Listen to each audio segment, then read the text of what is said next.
What's up, A to Z Sports Live on this Saturday night. Vols win in Knoxville, 45-14, the final score over UTSA. The Roadrunners, not enough for Tennessee, and the Vols, it looked ugly in that second half there, Cromp, but we're going to have a good conversation and a lot to talk about. Not often do you have a 31-point win and have a lot to talk about like we do tonight, but we're going to have a really good show here on the Big Orange postgame show. I want to thank all of our great partners this season. BetterHelp, if you're looking to figure out that stuff in life, BetterHelp can take care of you and help you find the right way to start your therapy journey. And go to betterhelp.com/ATOZ sports to get 10% off your first month. The Rattle and Snap Tennessee whiskey. I'm going to have to go grab my Rattle and Snap Tennessee bottle out of the other room here in a second for our victory shot. But Tennessee whiskey presented by Log Still Distillery in Kentucky. Looking forward to that later on. Always good to get yourself a bottle of Rattle and Snap. And Zen Sportsbook, the fastest growing sportsbook in the state of Tennessee. And you can get a great referral code bonus with 5% cash back if you sign up with our code ATOZTN. That's 5% cash back in your first 15 days of betting. Oh, man. The first quarter was great. Tennessee then took a 28-0 lead with 11 minutes left in the second quarter. And then Joe Milton went the rest of that first half without completing a pass, 31-0 at halftime. UTSA changes quarterbacks. You got Josh McCown's kid coming in here and wheeling and dealing and scoring a couple touchdowns. Yeah. Then it's 31-14. Joe Milton's still struggling, but Crompton, they finally put it together and score a couple touchdowns late in that fourth quarter. But an ugly third quarter. Tennessee officially 3-1, 45-14. I'll let you take it from here. Yeah, no, I mean, kind of what we talked about before the show, real quick, was kind of interesting second half. I mean, 31-point win is a 31-point win. Hell, 1-point win's a 1-point win, right? But it just felt like a weird vibe to it. Obviously, we defensively, the way we played in the first half, tremendous. They had 96 yards of total offense first half, and the next thing you know, McCown's 10 for 10, 119 yards and a touchdown. You're like, what just happened? Mm-hmm. You know what I mean? So what, that's not ideal. Good job after the first two drives, bow on our necks, stopping them. Kind of got back on track with the run game, I guess you'd say. I mean, like I said, becoming my favorite player, Sampson, 139 yards, 2 touchdowns. He's almost becoming our featured back, even though he's not our starter or really even our second teamer. Like, he's the one that if we need a big play, we're throwing Sampson in. And I'm gonna do it later. I'll rile everybody up. I'll rile everybody up in a little bit. Don't worry. But I mean, overall is a good productive win. Let's see what we had. I think it was 500 and something. Let's see, 512 total yards. It's a hell of a game. Over 500 yards total offense. Just didn't feel like 512 yards of offense because of the third quarter. It just felt off. Right. And I'm just being nitpicky because I want to complain about maybe it was the knee getting rolled up on, but it would start 14-16. And next thing you know, it's like, we're 14-25 or whatever it was. Mm-hmm. That was concerning, but there were some drops in there. Obviously, there were a couple overthrows. Or let me tell you, there was an overthrow, an underthrow, which should have been a PI. Let's call that like it is. Yeah. Like, that is on their sideline. That is a blatant PI. Didn't call it, is what it is. If he hits Squirrel in stride, and I know he's getting hit as he throws, but I expect him to make that throw. He makes that throw, Squirrel's still running over the middle. Couple miscues, right? But good thing is, 31-point win. We did what we're supposed to do. Covered the spread and go about our business, make sure we're healthy for South Carolina. Yeah, the Zen Sports spread, what was it, 23.5 is where I thought. I think cover that spread pretty easily. There. But the first quarter plus was exactly what you wanted, everything you wanted. Joe had that injury scare, and I see Ben here on YouTube says, I think the coaches were also gauging his knee in the third quarter.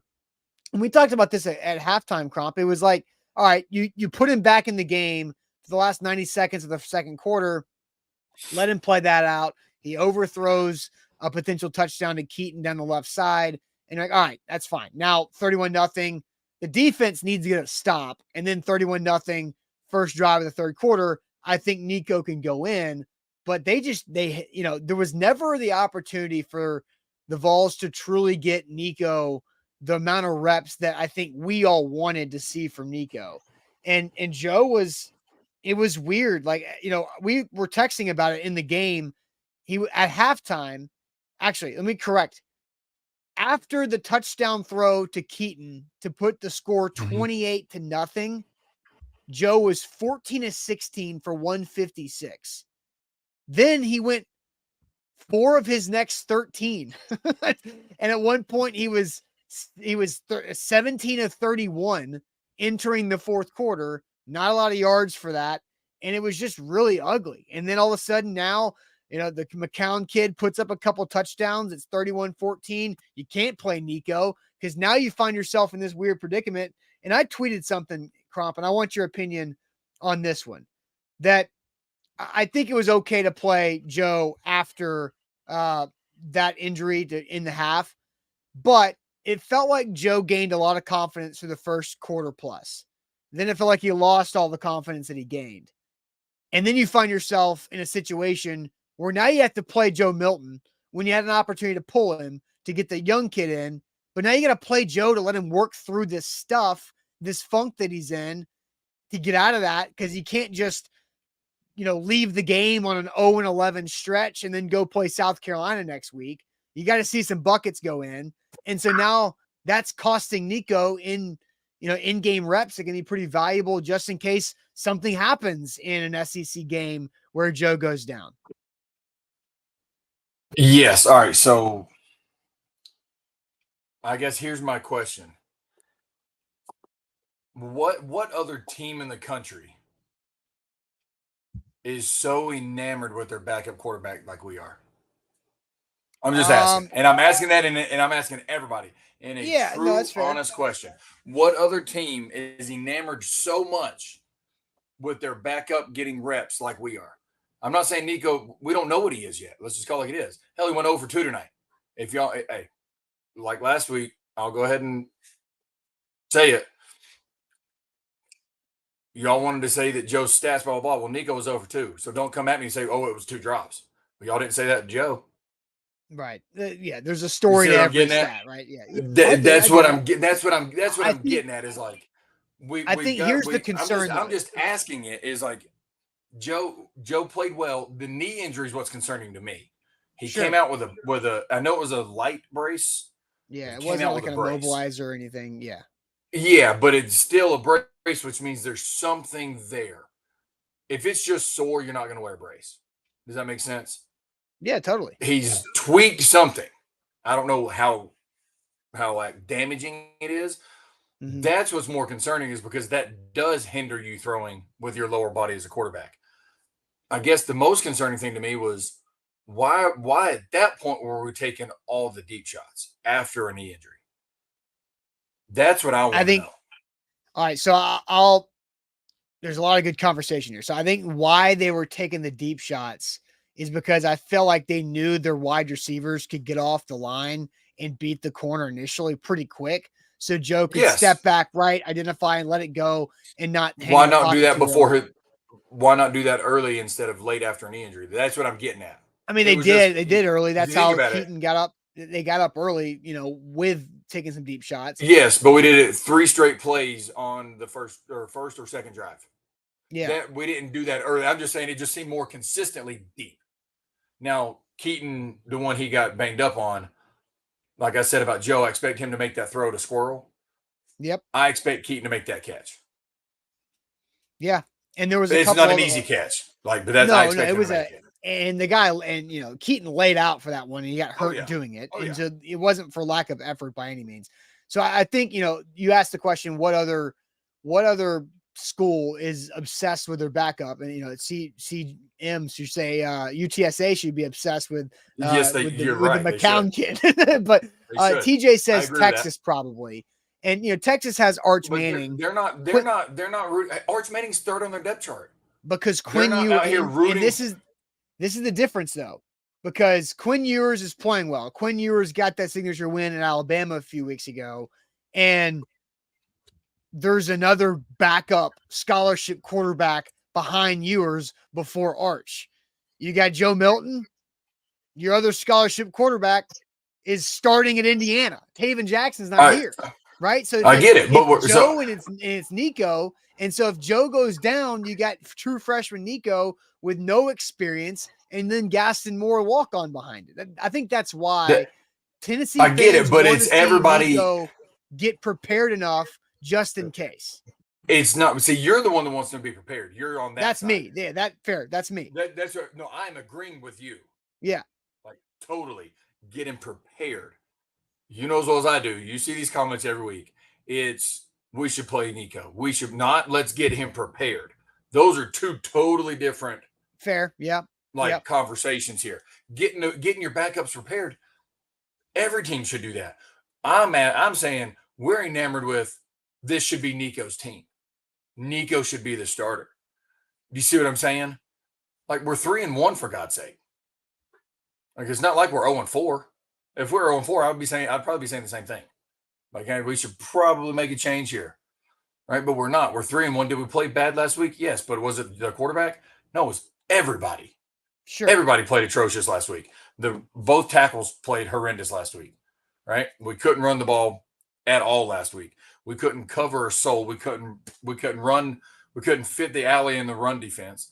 So everything was bad last week. So that still goes back to prove my point.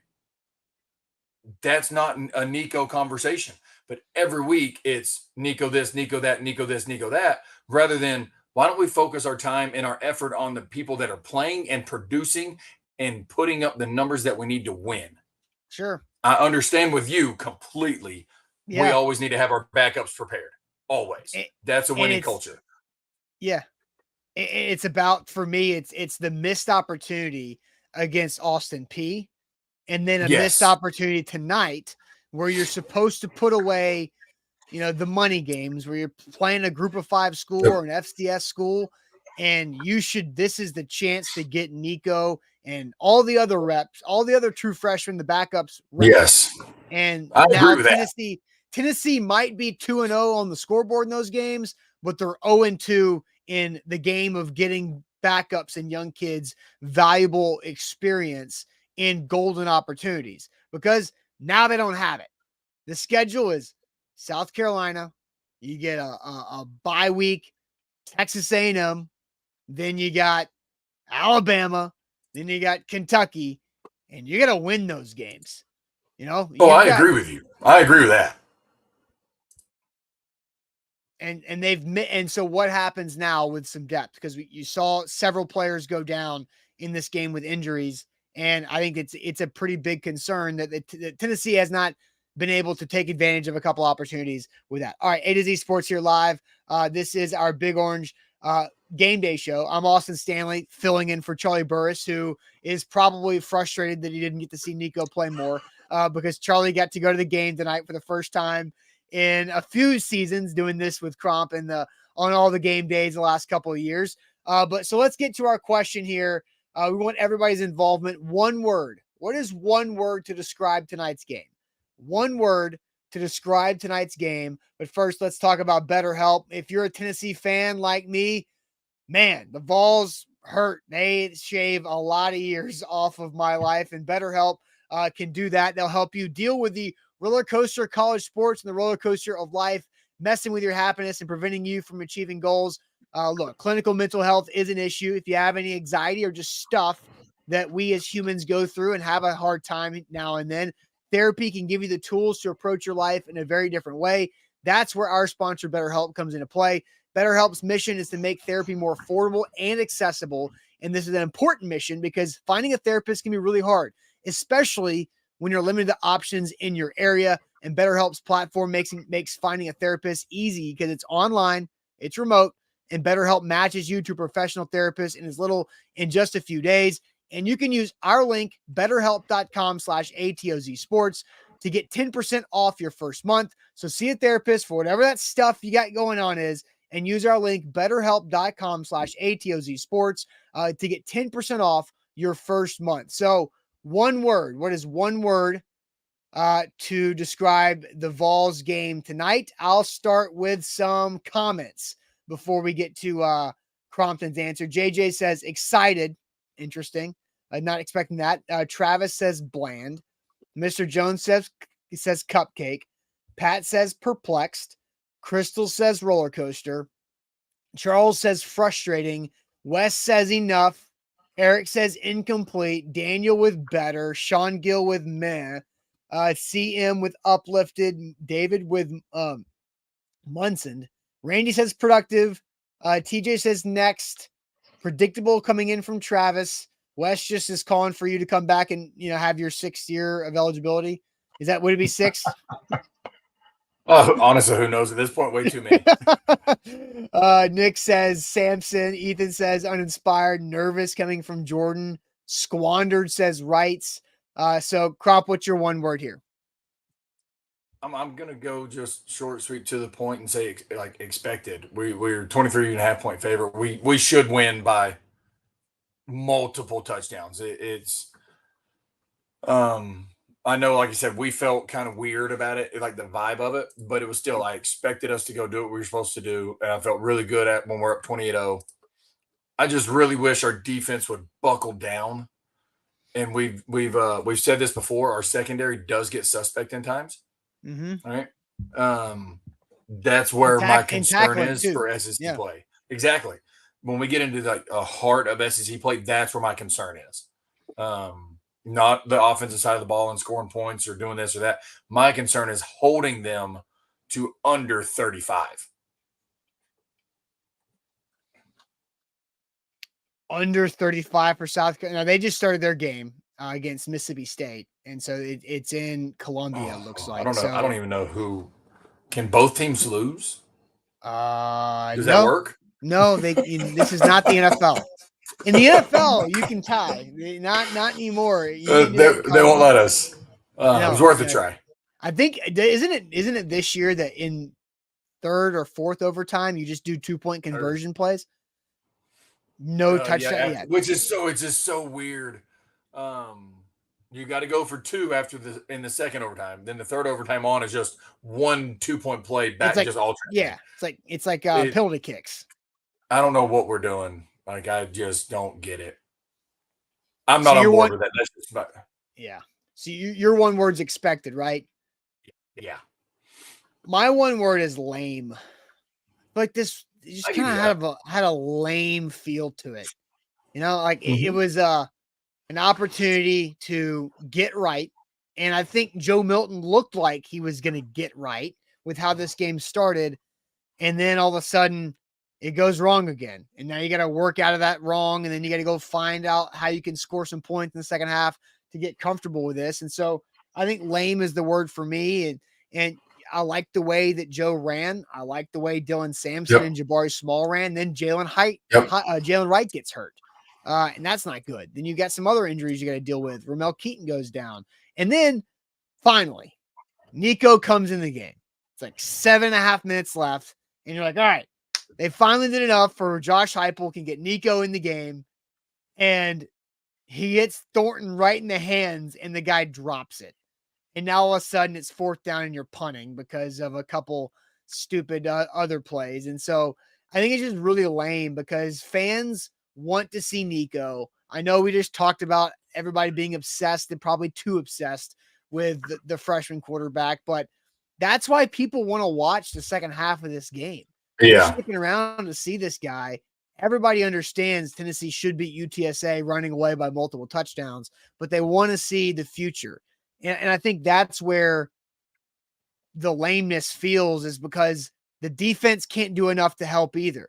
They're giving up way too many big plays. Like, there's no way that UTSA receiver should have a 40-plus yard touchdown catch and run against this defense. Like, Andre Turrentine looks so slow. I don't know if you caught the replay angle of that second touchdown from UTSA where the receiver got it. Turrentine knew he couldn't catch him. He looked at the pylon and started chasing at the pylon, trying to get the angle, not even paying attention to the receiver because he had to go catch it up that bad and take that type of angle. It was just a really lame game for me. It's a win's a win, right? But you wish you could have gotten more out of it going into South Carolina. I honestly, I can't really disagree with what you're saying because we do expect to be able to get some backups in and play and get meaningful reps and see what they can do. I mean, I've said it, I've been vocal about it all year. Our receiving core has been super subpar this year, and that's one of my big letdowns because even when Nico goes in, hits him right in the chest, first play drop, right? I mean, it's just we got to get past that. We really do. I love watching our running back crew, though. That's for sure. Mm-hmm. Yeah. Here live on this show. So Dylan Sampson had 11 carries for 139, 2 touchdowns rushing. Dylan Sampson looks great. I don't know why he didn't get in reps against Florida last week. That was a really strange thing, but it's good to see Dylan Sampson come back and play well. No, he played awesome. Like I said, I love watching that guy play. I really do. I think he's going to be more of the heart and soul of our run/scat back offense when we get into SEC play. I'm excited to watch him. He's dangerous when he gets the ball. He's electric.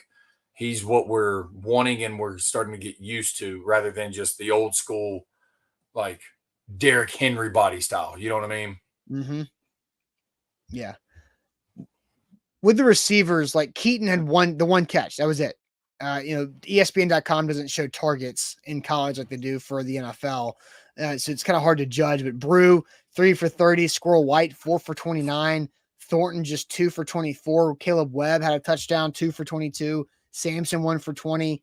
They're just not like why is it like, what are you seeing from the receivers that's just not clicking? Cause I saw last year, Squirrel White would come in off the bench and is looking way better in that type of role a year ago as a younger player than he is right now. And Keaton the same way. I think Brew's fine. I don't think there's nothing to really complain about with Brew McCoy, but what are you looking at the receivers and why they're letting the team down so much so far? Well, that's a great question because I can't put my finger on it, but it got brought up last week. And somebody tried to say the QB. Man, y'all got to stop being these keyboard warriors like you know what the hell you're talking about. Because the bottom line is, I'm wondering Ethan Williams. That's why. Not a chance, Ethan. Obviously, I'm not saying anybody's perfect, but don't sit here and tell me that the receiving corps is playing bad because of the quarterback. Yeah, because Joe was throwing like 60-yard bombs with Squirrel White in the fourth quarters of last season. That's what I'm getting at. Like they're used to it. They've been around him for years now. Hell, that anytime we went in last year, look at the Orange Bowl. It's the same receiving corps. Yes. And so Tillman wasn't there. Hyatt wasn't there. There's something missing, and I'm wondering, is it? I'm trying to think how to phrase it. Is it all on Heupel's shoulders now? Does that make sense? Yeah, because the new coordinator. Heupel probably having to help out Halsey. Is it more on him now? I don't know. I'm trying to put my finger on it and kind of really figure it out. Because even when the ball, people go, the ball's behind the blah blah blah, balls and because Joe isn't getting them the ball. Well, once again, it's cool to be a keyboard warrior and act like you know what you're talking about. Are there throws that are behind? Yes. Are there throws that are overthrown? Yes. That's football. Are there throws that hit them in the face and they drop it? Yes. Do they run bad routes sometimes? Yes. Right? That's football. Do they run really good routes sometimes? Yeah, they do. Like the first touchdown pass he threw. Tremendous little hitch and go or smoke route and go and do into a seam route. But then it's like after that, they just go brain dead or get way too comfortable in the moment. And I don't know. I don't know if it's because Heupel he's got to be too much involved where he's losing like hands-on with one-on-one with players. Because if you notice, and maybe I'm just overanalyzing it, it doesn't seem like he's like last year, he was very engaged when guys were coming off the sideline. I haven't seen as much of that this year. Maybe I'm just way overanalyzing that. I feel like there's a lot of the sideline reporter, the broadcast saying Joe Milton got the whole offense together and they huddle up and they were really, now they're getting ready to go. Like that's happened. Oh, but she said, and they said words. Yes. Yeah. Like, of course, like she's not going to say exactly what they said there, but this has happened like 3 times already this season. Like enough of it. Like stop finding the reason or the need to have an in-game huddle up and let's get our heads on straight and go and do something. Like I'm sick of that now. There was also something, and I'm not trying to make this all about Joe Milton because it's not all his fault. Like receivers are dropping passes. He's missing passes. O-linemen are missing blocks. Things don't feel as clean as they did the last 2 years previously with Hooker. And when Joe came in, when Tennessee was up by 40 points last season too, they're not clicking. Like there are wide open plays being missed. And then I see a bunch of there was a down by the goal line, Joe was like patting his chest a lot. I don't know if you saw that, Crump, of him doing that. I'm like, it feels like there's just a lot of my fault, my bad. And a lot of this, okay, I got it. And there's no payoff. Like there's no like growth from it. There's no actually flipping it around and performing and making the play. It's just a lot of understanding. Yeah, we need to get our heads on straight and go do this. I'm trying to think how to respond. Like sure. Yeah, I know. I'm just kind of venting. By the way, South Carolina had a 76-yard touchdown pass and catch and run. They're up 7-0. Like here's the thing, how that works. Like if no matter what happens, if you're a good leader of a football team at the quarterback position, no matter what happens, you're gonna do that and take the blame for your teammates. Sure. Because you know where the camera's going. Just what it is. Yeah. Everybody knows. So I don't look as much into that about him patting and saying, hey, going, oh, my bad. You can throw the perfect ball and he drops it. The quarterback's going to do that because they know the camera's going to them. Sure. So it takes it off of their buddy, takes it off their teammate. So I don't look as much into that because I know what it's like to be in that situation to go, man, he threw the perfect ball. They drop it. Because all at the same time, you're going to have a ball. You're going to have a ball that you're going, shit, they're wide open and you just miss them. Everybody that's played the position or every running back's going, oh my God, I missed that backside cut. Mm-hmm. You're going to have that play at some point, and you want your teammate to have your back. So if you're a good leader, you have their back. That's what I think that's coming from, because you can tell they play hard for Joe. Yes. You can tell they like him. But I'm going to tell you, the weakest point of our offense right now, and I understand I've been hating on the receivers, is our offensive line, though. Well, who's missing? The key guy, the center. Yeah. That is the guy on the O-line for every team that gets your guys the blocking schemes right. Makes every call of who we're going to. Are we doubling here? Are we fanning here? Or are we going to duel over here?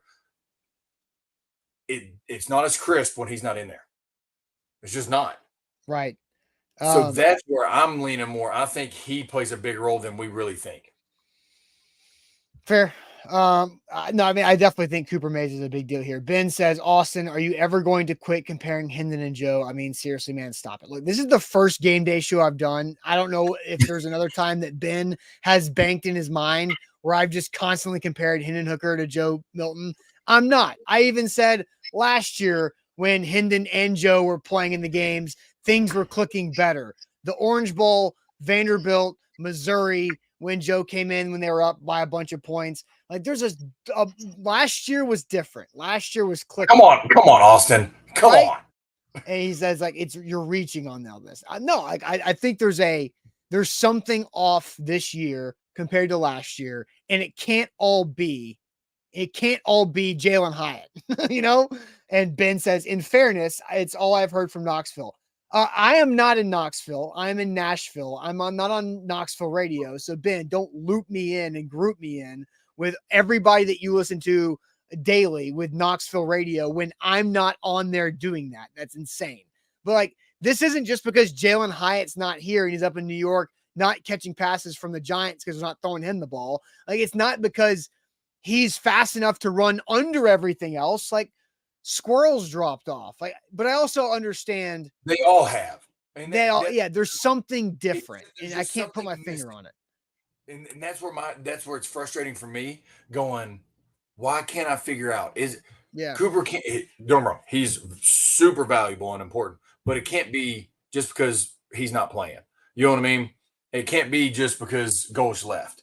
It can't. Like, I know things happen, but if we're trying to get back to what we're used to, we expect to lose at least one staff member every year for a promotion. Yeah, that's how it should be. If that happens, exactly. If that happens, then we're where we need to be. So we shouldn't miss a beat. We're missing a beat, and it's the same dudes that played in the Orange Bowl and beat the piss out of Clemson. Right? Did Golish coach in the Orange Bowl? I know me and you talked about that. I can't remember. Right? I honestly cannot remember if he did or didn't. So if anybody knows, please remind us, because I'm drawing a blank on that. Yeah, we talked for a bit that week. I don't think he something. did. I can't remember if we somebody if might I'm not mistaken, know. I don't think he did. I think Heupel called the plays before he named his OC. Yeah. So Eric says Heupel called the plays in the Orange Bowl. And yeah, but so that's what I'm saying. Is like there's something different there. The vibe in the receiver core seems different. And this is, and I'm going with the Hyatt thing, and the Tillman like way, not saying of like because they could run routes and they could do this. Maybe their leadership was a little more important and a little bigger than people think. Their off the field leadership or their on the field leadership of watch what I do. Here's how you should do this. Because right now we don't, if you notice, we don't have that receiver that's picking people up. That's like emotionally, right? Not physically picking them up off the ground. We don't have that. So it's hard for everything to fall on Joe for the whole offense. It's everything on the offensive line to fall on Cooper. I know we've lost guys, but man, we're supposed to be, if we're really thinking of ourselves as that pedigree, we should have guys that can fill those roles, whether they're a starter or not. And it almost feels like if you're not a starter, then you shouldn't have that role. You know what I mean? Right.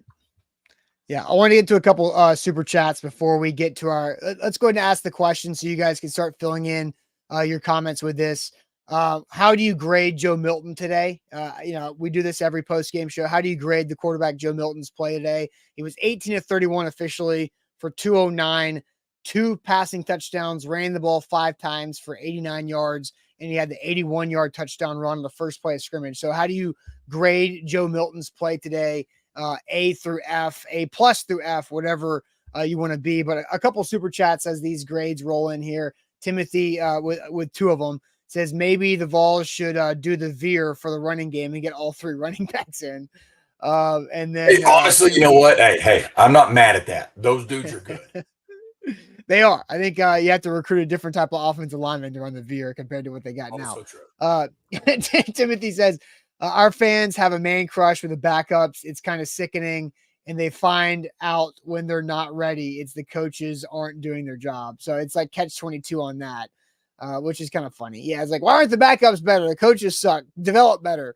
Why aren't the backups playing? They're better than the starters. There's all of that ridiculous, funny comments there from Timothy. But I'll go through a couple of these quarterback grades. So while you're grading Joe Milton's performance, go ahead and hit the thumbs up button, hit the like button on the YouTube channel, in the YouTube video right now. Again, we're only broadcasting on YouTube this weekend, having some weird Facebook problems, hoping to work through that to get that back and up and running over the course of the next few days. But grading Joe Milton, Pat says B+, Wes says C, Chris says B, Jordan with a B+ before the injury. I mean, before the injury, you could probably say he was like an A. Then Jordan says F after. Mr. Jones says C. Wright says B-. Daniel says B. Brandy with a B+. Eric with a B. Travis Couch with a C+. I did want to update you this. I saw this. Zach Reagan and Charlie Burris were texting and saying that Josh Heupel quickly dismissed a question about Joe Milton's knee injury. So I don't know if he's pretending it doesn't exist or if it's nothing or if there's more to it. but that's what Josh Heupel did, was basically move on from it with the knee injury thing. So, Cromp, how do you grade Joe Milton tonight? I'll go B, not a B plus or B minus, but just a B. I think he was before his knee, it would have been an A plus, just from the efficiency.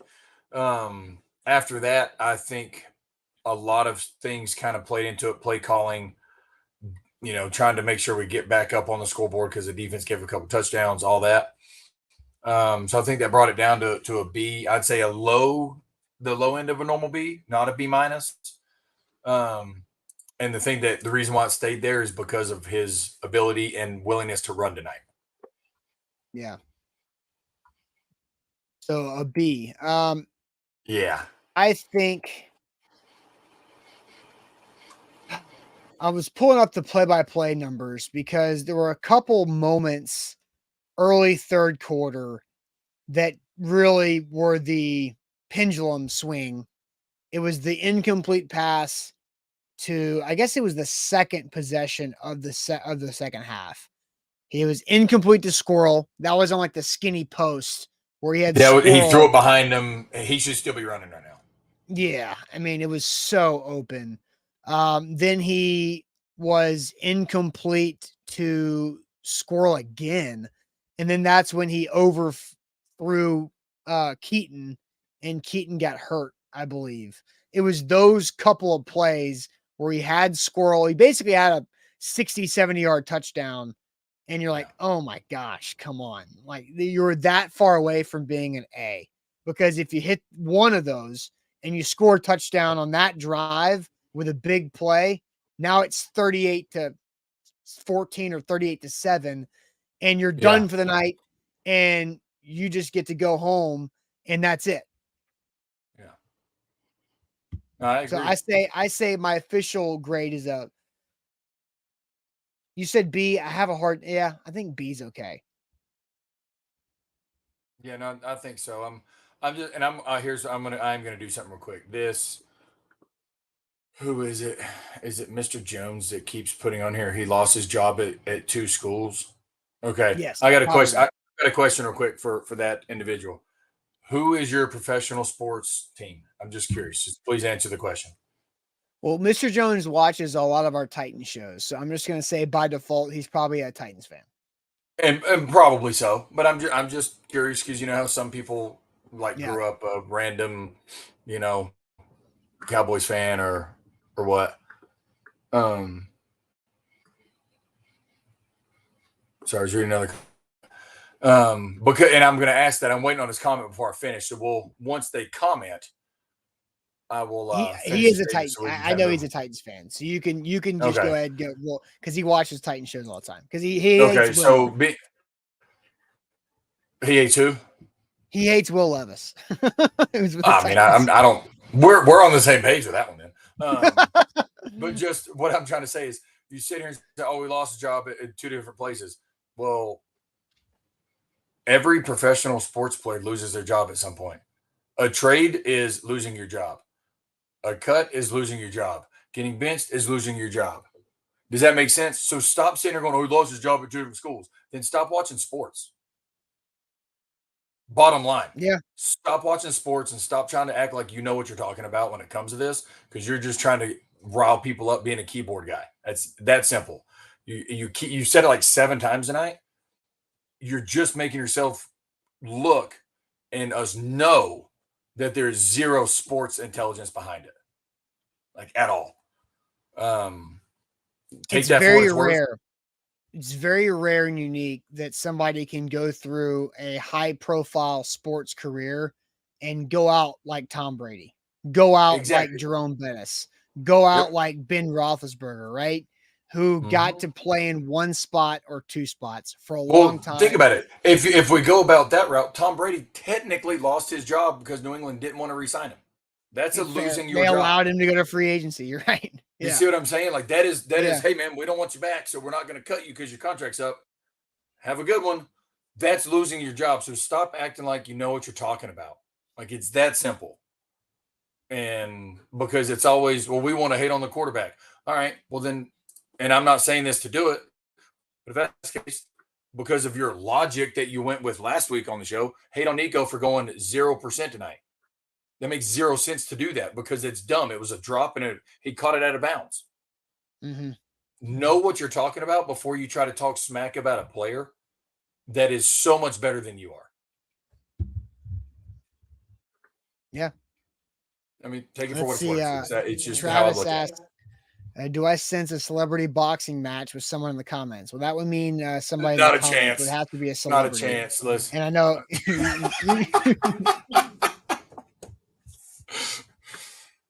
Oh, that was a good one though. That was funny.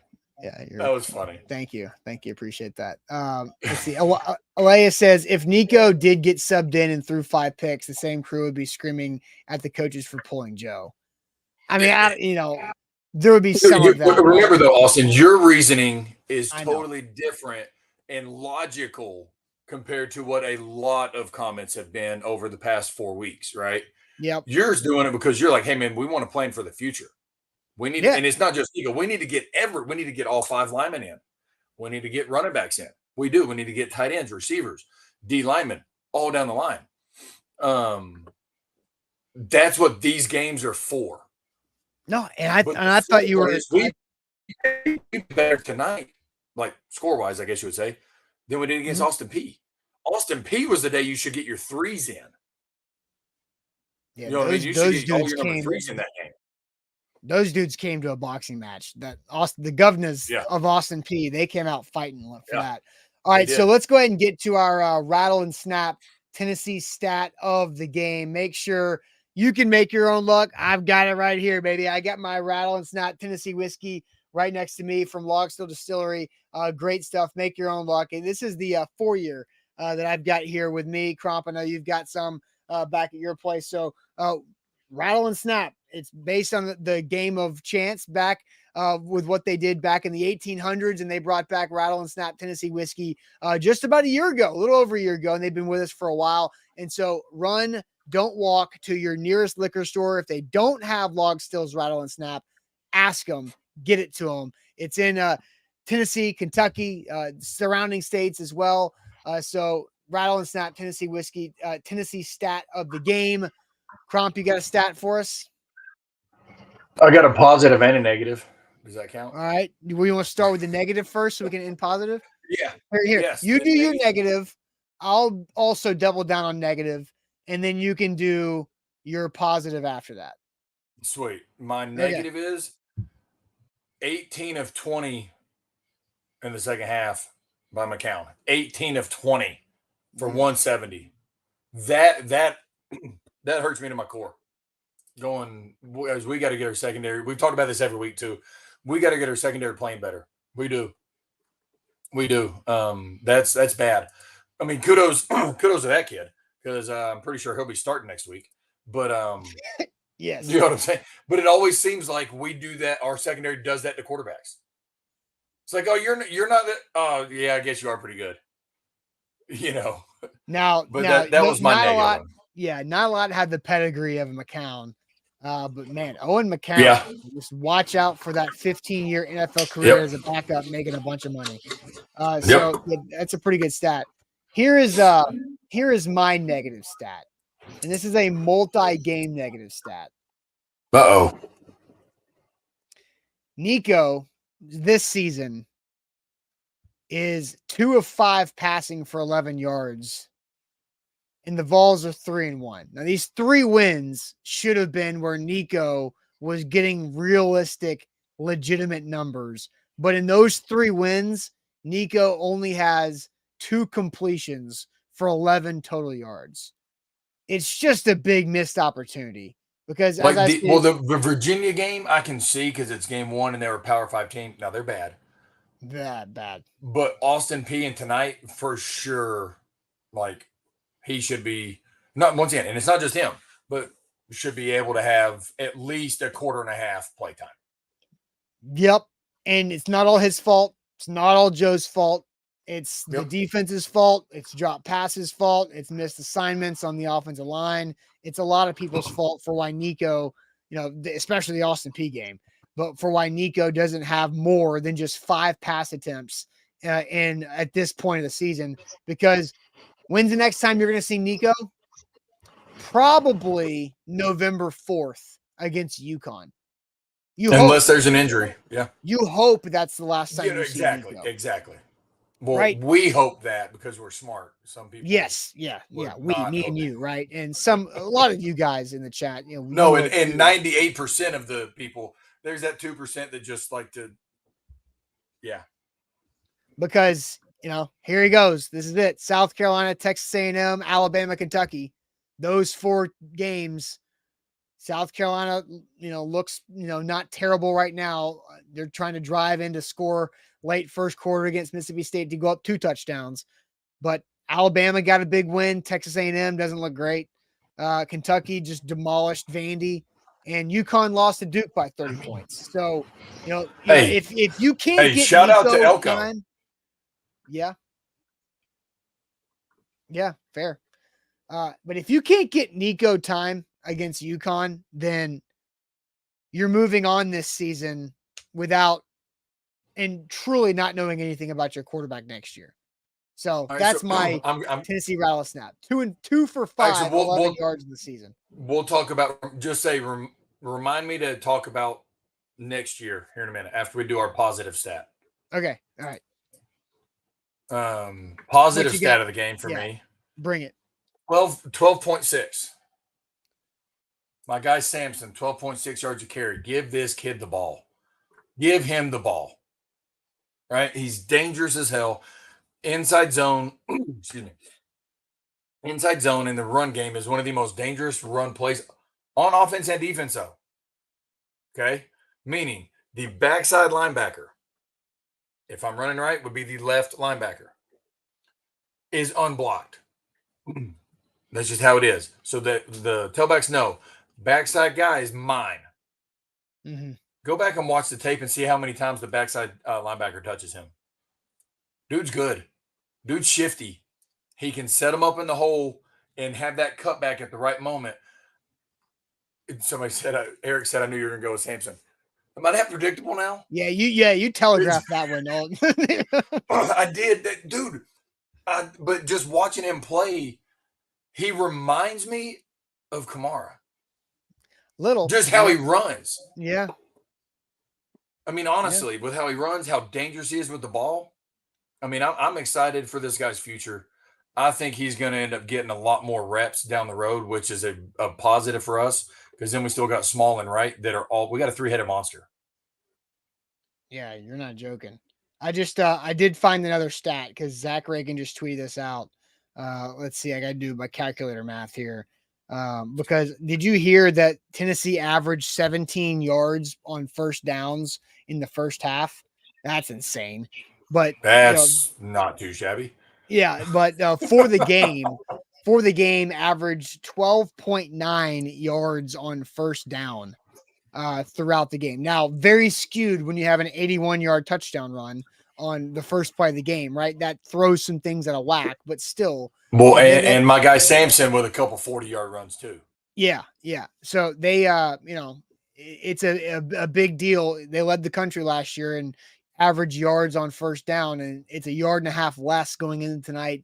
And now they probably flip that around, but I think that's a big deal, is to be able to have success on first down. I think we've watched this offense the last 3 years, 2.5 years now. That first down on every drive is the most important thing. As soon as you get that first down, now you're rolling. And so, continuing to be better on first down will be big moving forward. All right, let's talk about next year. What were you going to say? As I kind of hinted at the next year look ahead. Way too early next year. Well, this is because I can't help it. I like to rile people up. Yeah. Okay. So I'm going to go ahead and start a conversation and just see where this goes during the year. Okay. Because it kind of got me thinking when you said he's only 2 of 5, and we don't know what we've got next year. So for everybody that is super on the Nico train, right? Are you going to be on the we'll call it the Jake train? Oh, what's his last name? Merklinger. Merklinger. I think that's it. I think it's how you pronounce it. Yeah. Are we gonna be on that train since we don't know what Nico can do? Do He you doesn't. see where I'm going with this? Yeah, no, I get it. He's But the fourth quarterback. and this, yeah, he's legit. But The only reason why Nico was so hyped is because the 7-on-7 deals. He's out there in the Tennessee pajamas. He's wearing yeah, this. I mean, it's serious. So it was a social media frenzy yep. because it was essentially Mr. Cool. The allegedly $8 million NIL deal, right? Yes. And so I never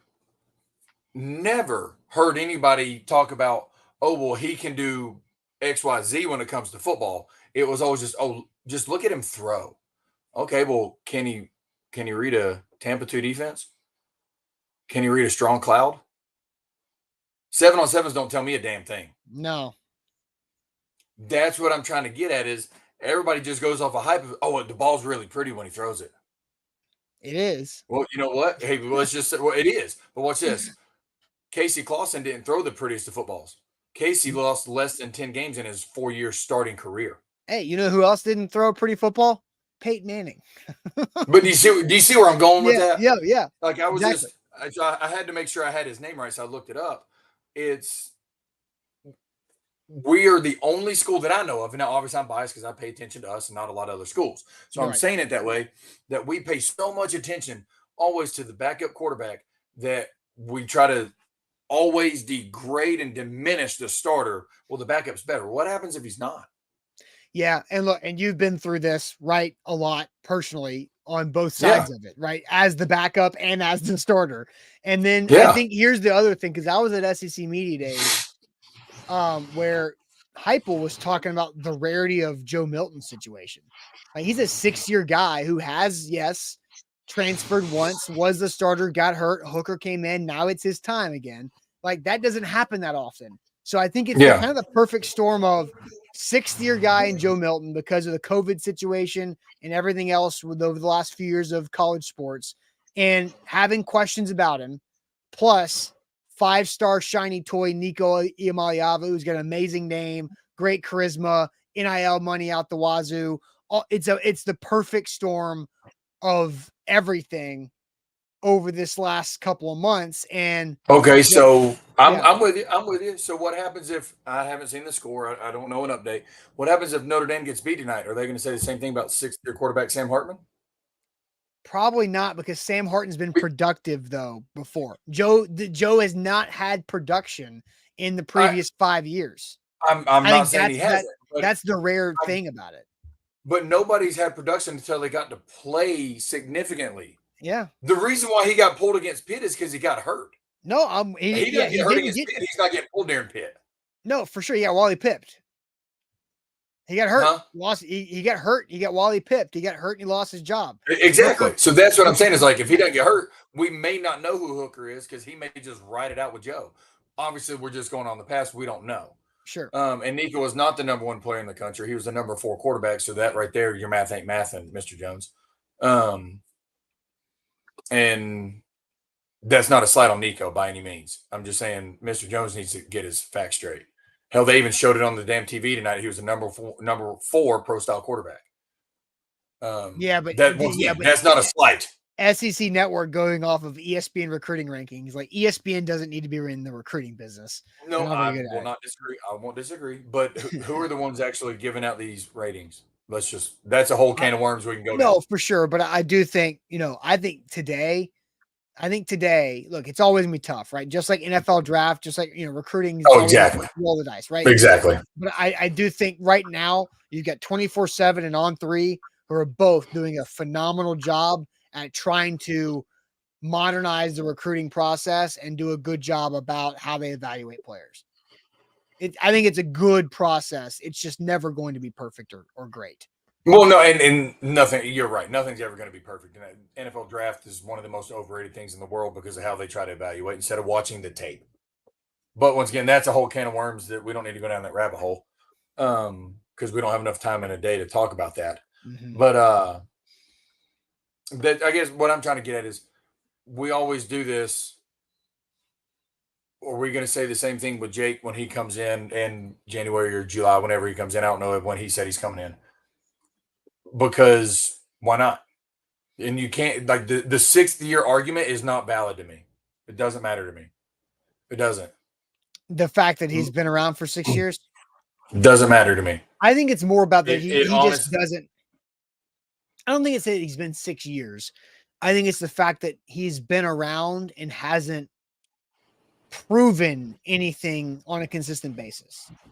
It was just more unknown, right? there's also more unknown with the kid next year, Nico, that's not going to have played much unless there's an injury. Right, which is why they've yeah. So therefore, then we need to follow the logic. Then we would need to be on the Jake train.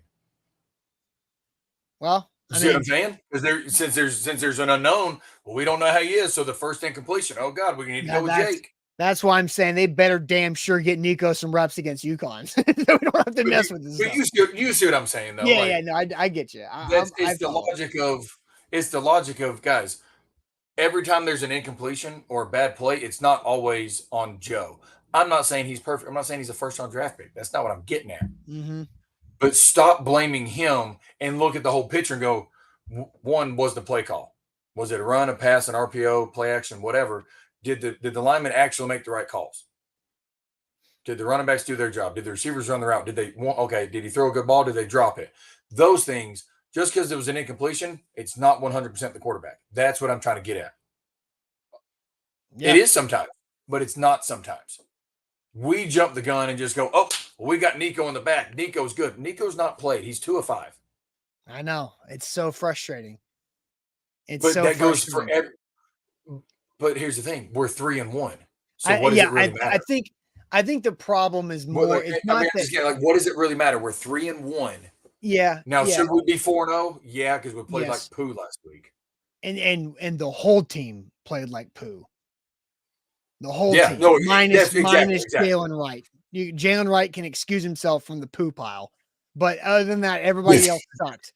But I think, I think it's also, hey, there's 2 scholarship quarterbacks. The guy who's been here that hasn't proven it, and the guy who's only thrown 5 passes after tonight.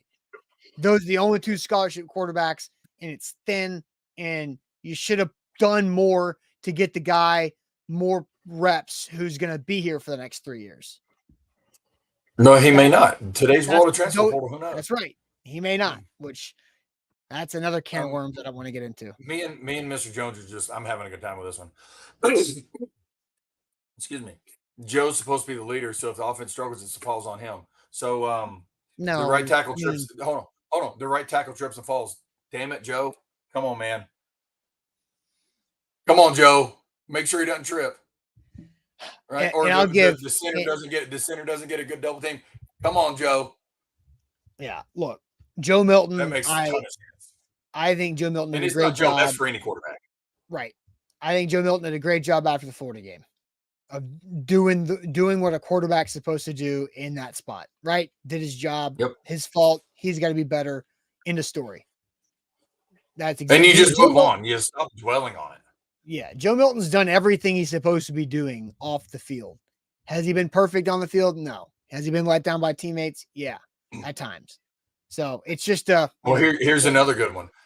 Let's pull this one up. In general, Joe should rally troops. Well, didn't they actually? We already talked about this. They said it. He did on the sideline. And then the best part is, right after that, he's 3 for 3 for 40 yards, and they go down and score. So thank you for proving the point, Mr. Jones. Yeah. Come on, guys. Let's get the whole team together. Let's go, squad. Like we can, they've done that 3 times this season, and it, typically it works out. All right. I'm good. You got any other parting shots? Here on this show. No, we're good. We're good. We're good. Expect us to go a full hour after a 31-point win, but quarterback drama, well, that'll do it every time. It'll do it. And you know what? We haven't got to do this in outside of the random game in a few years now. This was fun.